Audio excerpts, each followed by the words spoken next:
Chicago, there's nothing but streets. Like you could walk around the neighborhood and go places. Yeah. But here I'm like, where's the street at? Well, that's one of the things I miss about living in a major city. So I was just in Boston for a conference a couple weeks ago, and I used to live in Boston.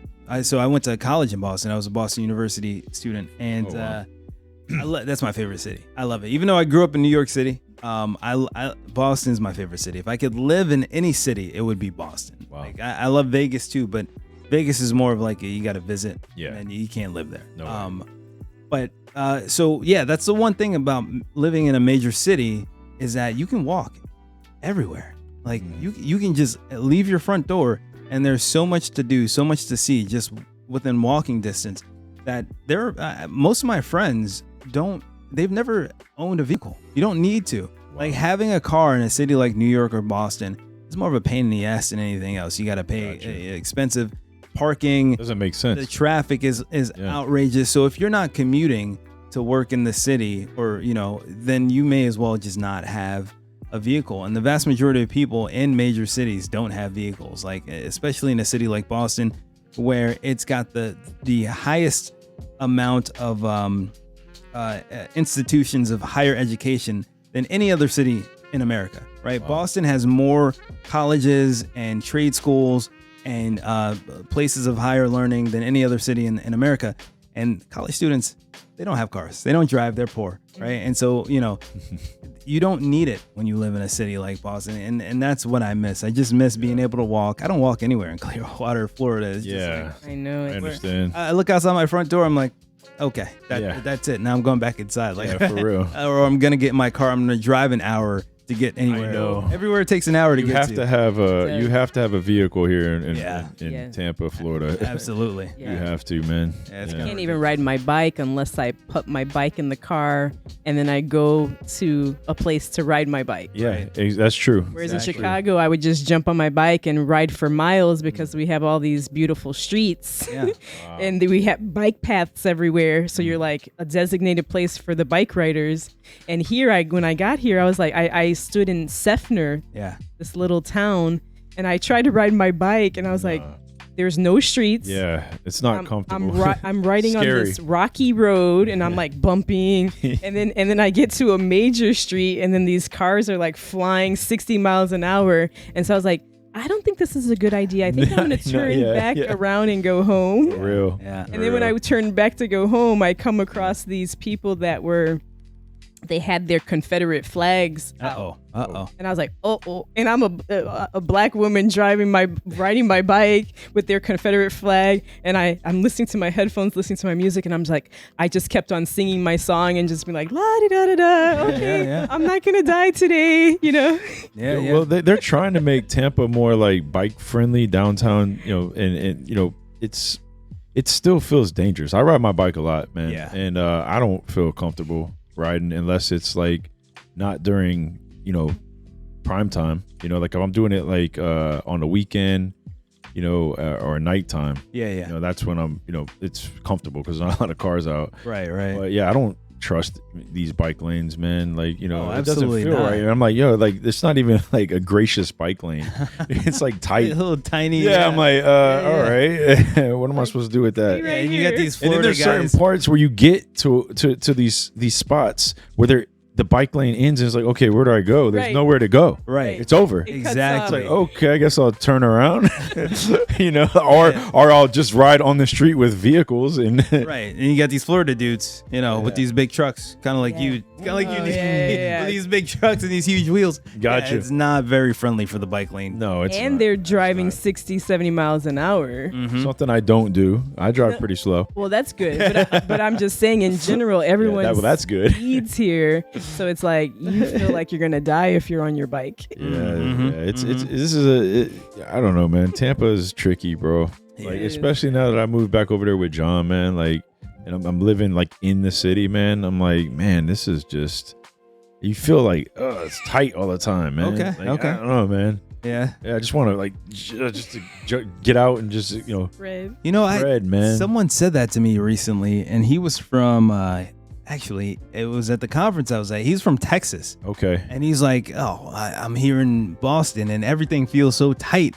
And I'm like, dude, that's a city. That's what a major city feels like. It feels like you're cradled. And Tampa's not even like bosom. You're cradled in the bosom of the city, and like that's the feeling I miss. I miss just like you want to be in the bosom. Yeah, right, exactly. I miss walking out my front door, looking up, and just not seeing the full skyline because there's tall buildings. But Boston, but I'm pretty sure Boston has character.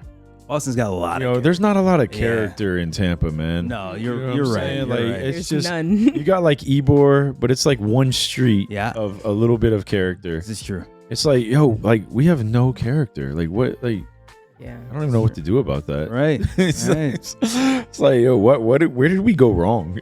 Like where did we go wrong, man? Yeah, there isn't character, and it's like everyone moves here from all over the country. Yeah. So it's just a mixture of all these different people that are like transplants. Yeah. That's what they call them, transplants. Yep. Yeah. And so then it's like it doesn't There's have no culture. There's not a culture because people are from everywhere. Yeah, nobody in Florida is from Florida. That's what they say. I mean, except for David. Yeah, sorry. A little different here. My ex was born and raised in Florida, and we know people who are local Floridians, but they say, because there are so many transplants, like you said. True. They say that nobody in Florida is from Florida, but right, or not the majority. Not the majority. Yeah, and it's hard to build. So Florida is like the land is so different, right? You can't build a basement in Florida because it's not because of the weather and the land, the soil is not conducive for that. And you got to be careful building tall, super tall buildings as well. As we saw in Miami recently, one of those buildings collapsed, and it's just a problem with the land itself. So Florida just feels like this very sprawled, flat area. And then there are areas that are just you cannot build at all, like Alligator Alley. I know nothing for miles. We're subconsciously like trying to keep people away. We're doing a great job. Yeah, this place sucks. Hey, don't come to Florida. Yeah, you don't want to come here, man. It's overpopulated. Exactly. I mean, you might get 90-degree weather and beautiful beaches all year round, but at the same time, don't come here. Yeah, exactly. There's no culture or sidewalks. No culture or sidewalks, man. Yeah, we need to start like turning them around, man. Yeah. Exactly. Too many people are piling in here like every day, man. I would like to look at that statistic when we get a chance, man. There's like how many people are coming here daily because I've just seen so much growth in the last 2 years, man. Well, I have a statistic. Oh, you do? Yeah. Wow, look at this. Yeah, Monica, I have a statistic. Wow. Awesome. Yo, honestly, Monica, and you were a pretty good student, like, right? Back in, we were talking about that, right? Yeah. Yeah. I went to U of I in Champaign, Illinois. One of the top 10, which I'm grateful for. All right, good for you. There we go. But yeah, I was a good student. But I was making good grades growing up. Both you guys, man. Yeah. I was a lazy guy. I was the kind of guy who didn't do my homework and didn't do projects because I was like, I'll just pass the test. Well, exactly. So homework and projects are a way to reinforce what you learned in the classroom. Yeah. I already learned it. So I'm like, I don't need, why am I doing? Yeah. So I would hurt my grades because I wasn't doing the homework and the projects. You know what I'm saying? I understand that, man. It's like, you were the guy that I sat by in class, and I was like, I made good friends with, and then I just copied. There you go. And I was like, yo, thank you, man. Thank you. Test. And then I was able to like, get my rest, like write my poetry, be ready for football practice. Like it's terrible, man. I was a terrible student, and that's not the way to do it. But now, like I'm like trying to be like a better student as I'm older, and I'm trying to like learn as much as I can because I missed out on all that learning when I was younger. Sure. And like, man, but this is the way I learn. I love like just like getting with people that I love to talk to, man. I could just feel it. And I felt your energy. But anyways, you got some statistics. Oh, so my statistic is, because I'm a realtor as well. Nice. And so in my real estate class. You wear a lot of hats. I wear a lot of hats. Yeah, I do. So anyway, in real estate class, they were just said that in the next 5 years, Tampa's population is projected to increase by 33% over the next 5 years. From the people coming from, some people from Cali, a lot from New York and Jersey. The whole, the East Coast, and a few from Chicago like myself. But anyway, 33% in the next 5 years. So that's pretty substantial growth. Man. Yeah, that's huge. That's huge. Yo. I honestly, I think 33% is on the lower end. Really? Lower end. I could see like 50% or more. Wow. Honestly. But 33%, I think that's a conservative estimate. Just looking at like the housing market, and houses are being bought out in Florida, cash. Like, people are coming here from California and from up north. They're selling their properties, which are overpriced up there. They're, smart. And they're huge money. And they're coming down here picking up like 5 properties. Cash. Just like that. Yeah. Outbidding everybody. You know what I'm saying? So 33% at least. I could totally see that. See that. Yeah. Wow. Yeah. So anyway, so going back, so fast forward, in 2001, I have this dream saying that I'm adopted. Okay. So in this dream, I'm asking my grandmother on the black side and my aunts, I'm at their house in the dream, and I'm asking them, oh, am I adopted? Because I got this word that I'm adopted. And they're like, oh, no, of course not. I was like, yeah, I know it doesn't make sense because my mom had me at 17 and I look like her, so I know I can't be adopted. I was like, but my sister and I have different types of hair. We have different types of bodies. So I was questioning it. So then in the dream, my grandmother, the one that was mean to me all my life, who didn't like me, she takes on the black side. So in the dream, my grandmother from the black side takes me away from the circle of the family that was in the living room, and she takes me to the stairway that goes down to the basement, because in Chicago we have basements. So anyway, so she takes me to the door that goes down to the basement, and she's about to tell me something away from the family, and then boom, I wake up out of the dream. And this is in 2001. Okay. So I tell my mom the dream. I was like, Mom, I had this dream that I was adopted, but I can't be adopted, blah, blah, blah. And then my mom's like, oh, she's like, well, you're not adopted, but, and I was like, but what? I was like, what? My dad's not my dad? And she's like, no, your dad's not your dad. Your dad is your sister's dad, the one who raised me till I was 8. She's like, your dad was this man that I was with only a few months. I got pregnant, and when I met your other dad, Frank, I was already pregnant, and him and I just agreed that he would be your dad, and they would never tell me that he wasn't my dad. Oh, wow. So at this point, my whole world is like crumbling down. And Frank was he black? Frank is black. So my sister and I are both half black. She's 4 years younger than me. Okay. But she's got like green eyes and blondish hair, and I always had darker hair, darker eyes, and we have different types of bodies, and I have like thicker hair. So anyway, I knew that there were some differences, but you could still tell that we're sisters. So your mom had a thing for black guys. So she had a thing for black guys for sure. Two of them. Two black. Yeah. So she had a thing for black guys, and so anyway, so then my mom tells me that wasn't my real father. That she was with this guy for a few months, that he wasn't a good guy. She said he was like on the other side of the law. And I was like, well, what does that mean? And then she's like, and all I know about him is that his name is James Merriweather, and that he had family that was from Mississippi, but she met him on the north side of Chicago. And that's all she knew about him. Okay. So then I go on this search. I worked at a bank at a time. I was in the mortgage business. So at this major bank, I was like, well, let me search out all the Merriweathers, because I'm sure we have Merriweather customers. Sure. So I do a search. I find all these Merriweather customers. I start calling them up, and I'm like, do you know my father? His name is James Merriweather. You know, he'd be about this age, and I'm looking for my dad, and da-da-da. And they're just like, no, we don't know him, but there's a family reunion like in 2000. At this point, it's 2004. Yeah. So from 2001 to 2004, I'm looking for him. So then so they put me on to come down to this family reunion in Birmingham, Alabama. So my ex-husband, me, and my oldest daughter, she's like maybe 4 at the time, we drive down to Birmingham, Alabama, to this family reunion. This is just on a lead. You don't even know. Yeah, you don't even know if this guy's gonna be there. Yes, so that's awesome. So the story's phenomenal. So anyway, so we drive down there. It's an 8-hour drive from Chicago. Yeah. My ex-husband and me and our little girl. We go to this reunion. We meet all these Merriweathers, and they're like super tall because we're all short. You know, me and my mom are tiny. So these guys are huge, and I'm telling everyone, I was like, oh, do you know James Merriweather? He's my father. So I'm going around the whole weekend from like Friday to Sunday talking to all these random strangers that are Merriweathers. And they're like, no, we don't know him. We don't know him. They're like, well, what happened was there was a family rift. The Merriweathers that are from Alabama separated from the ones that are from Mississippi because there was a family rift. Okay. So they're like, so none of them knew who he was because he was from the Mississippi family. Oh, wow. So anyway, so after we have this amazing weekend with all these beautiful Merriweather people, they were so nice and awesome. Loving.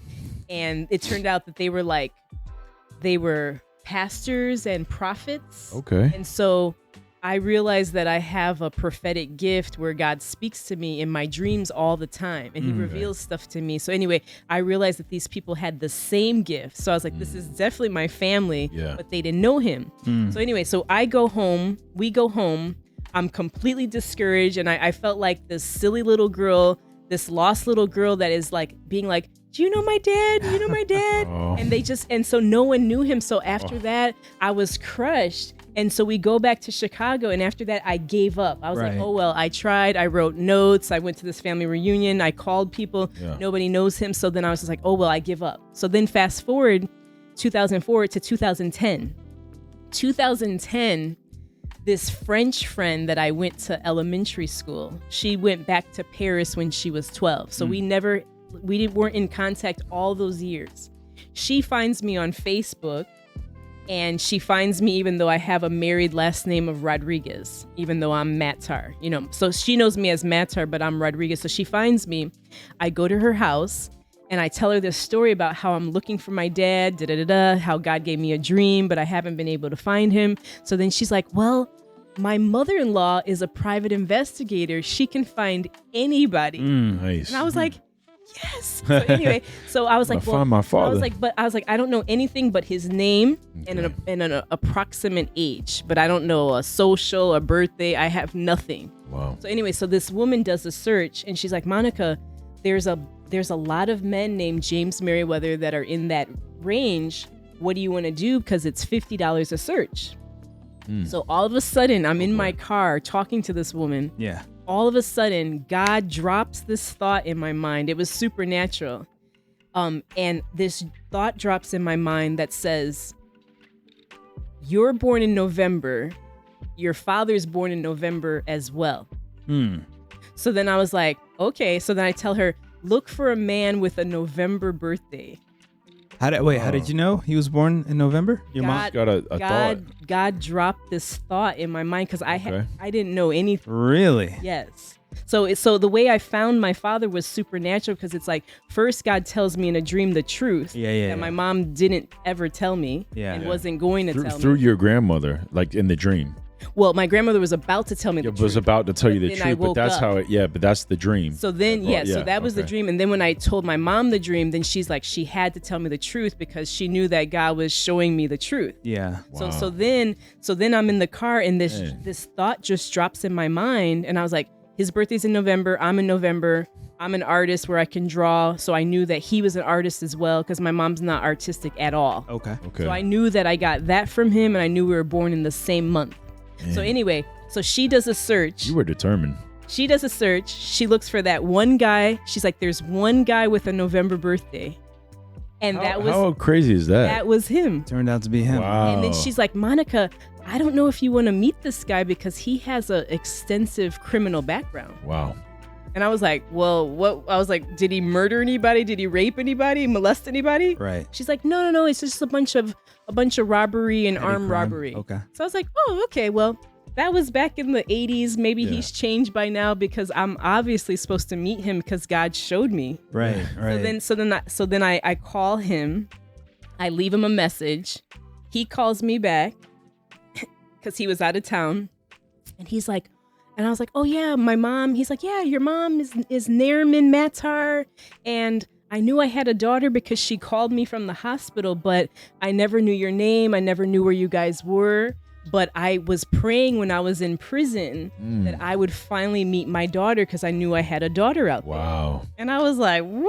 So anyway. You both were praying for each other. That's crazy. Yes. And so then he calls me, and he lives in Wisconsin, which is the next state above Illinois. Wow. And he's like, well, I'm driving to Tennessee tomorrow, and I have to drive through Chicago so I could come and meet you tomorrow. Oh, so I was my goodness. Oh my God. So that then, quick. Yeah, that quick. So then he meets me and my ex-husband and my kids at a Dunkin' Donuts on the north side of Chicago, which is like the area that he met my mom in. Okay. So that's where we met.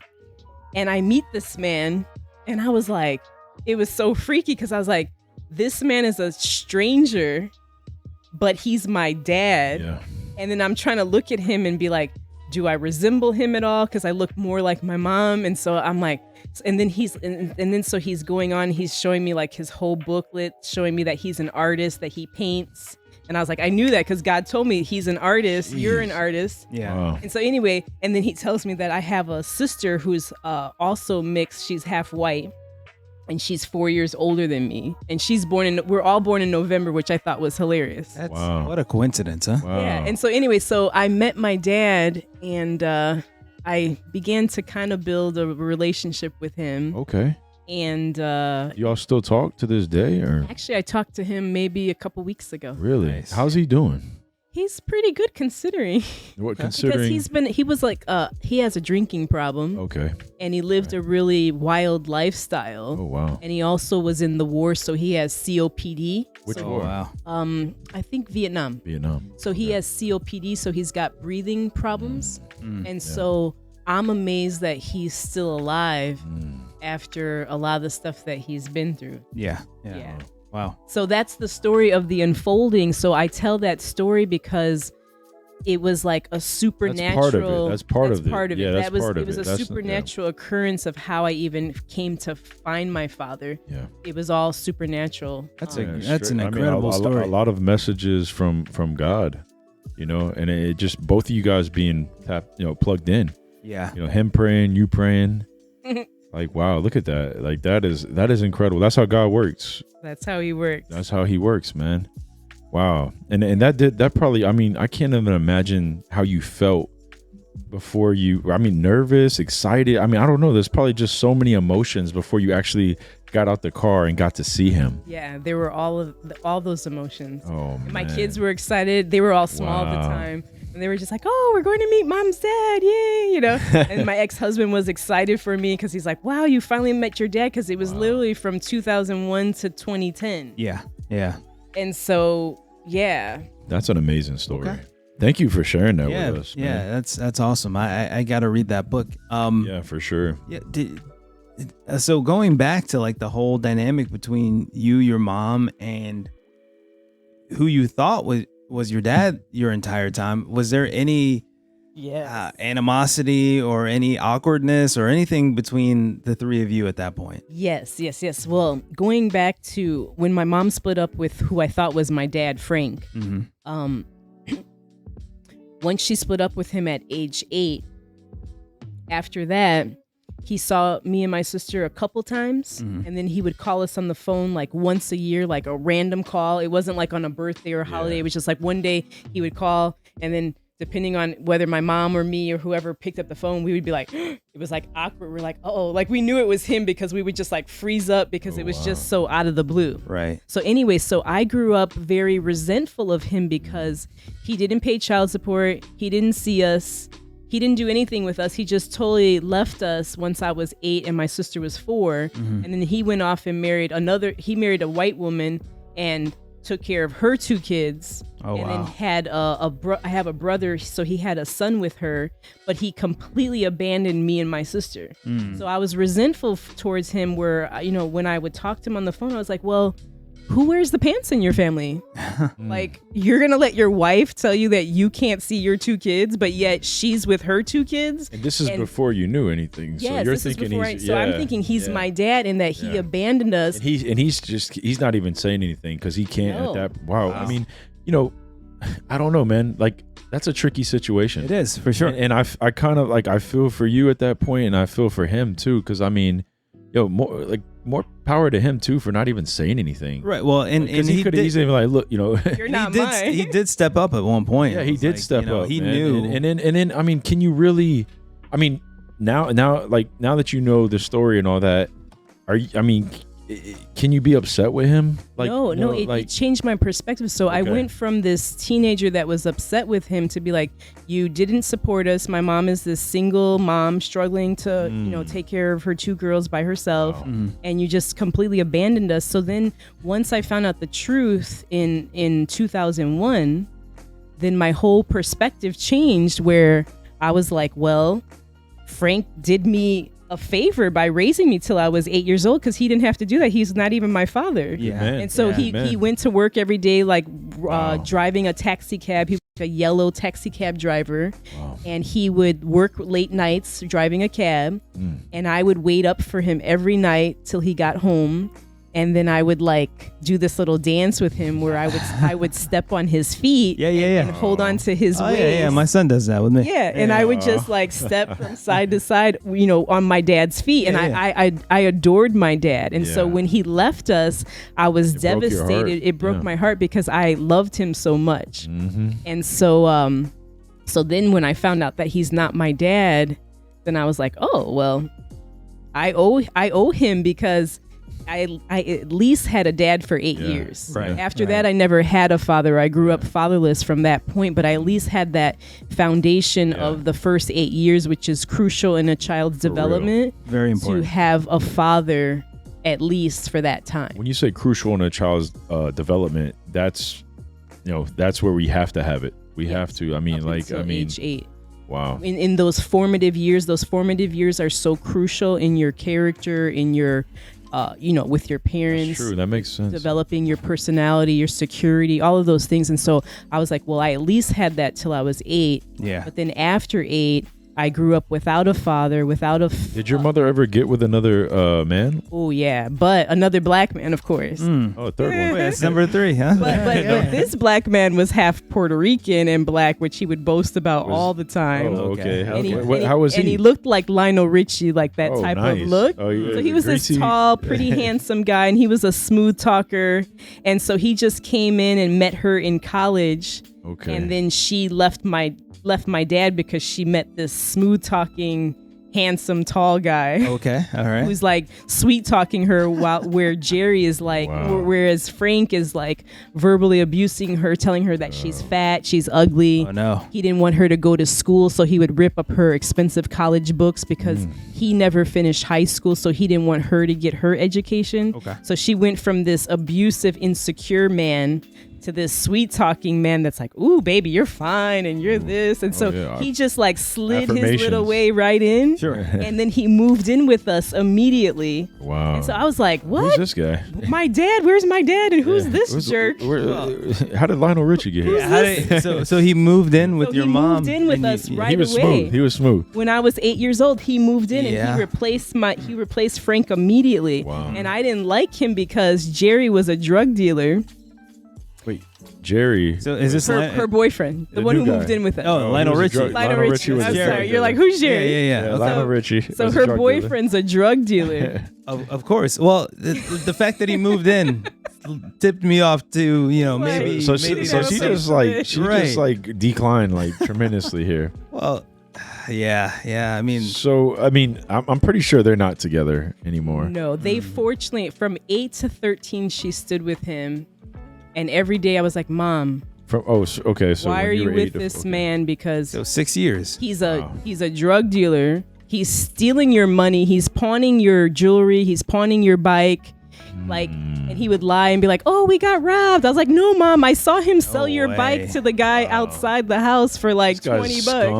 So these are the guys we call Tyrones. Yes. Okay? We got the Tyrones. He's smooth talking. Oh, he's tall. Man. He's handsome. Yeah. And then he moves in. Yes. And then he takes your shit, sells it, and spends all your money. Yeah, and you still keep him. Yeah, you still keep him. For 6 years, you still keep him. What is he doing right? I mean, it has to be sexually. He's got giving her the pipe. It has to be a sexual thing. It was the pipe. It's a sexual thing. It has to be the pipe. It has to be the pipe. And he's got game, and he's he makes her feel good. Right. Makes her feel he's good. like, "You're beautiful. You're fine. You have such a beautiful body." Yada yada yada. Gotcha. Because she grew up without a father as an orphan, so she had no male father affirmation. Right. And then she's with Frank, who's like telling her she's fat and she's ugly and I don't want you to go to college. So then when this smooth talker comes up telling her that she's the bomb, then she's just like eating it up because she needs this male affirmation. Yeah. Correct. So many women fall prey to that. It's oh my gosh, it's a common thing. It's so common. The Chads and the Tyrones, they show up and they make you feel good, and then and then they're out. And then they're out. They get whatever they can from you, and then they're out. On to the next one. On to the next. Right. To the next one. They're like opportunists, and I believe that they can tell right away if a woman is insecure. Yeah. And then she's his prey, and then he just like goes in for the kill. Exactly. Wow. He's like, there she is. Hey guys, thanks for tuning in. You can catch all of our episodes on YouTube and Spotify at Better Gents Podcast, and follow us on Instagram, TikTok, and Twitter at Better Gents Pod. Thank you and take care.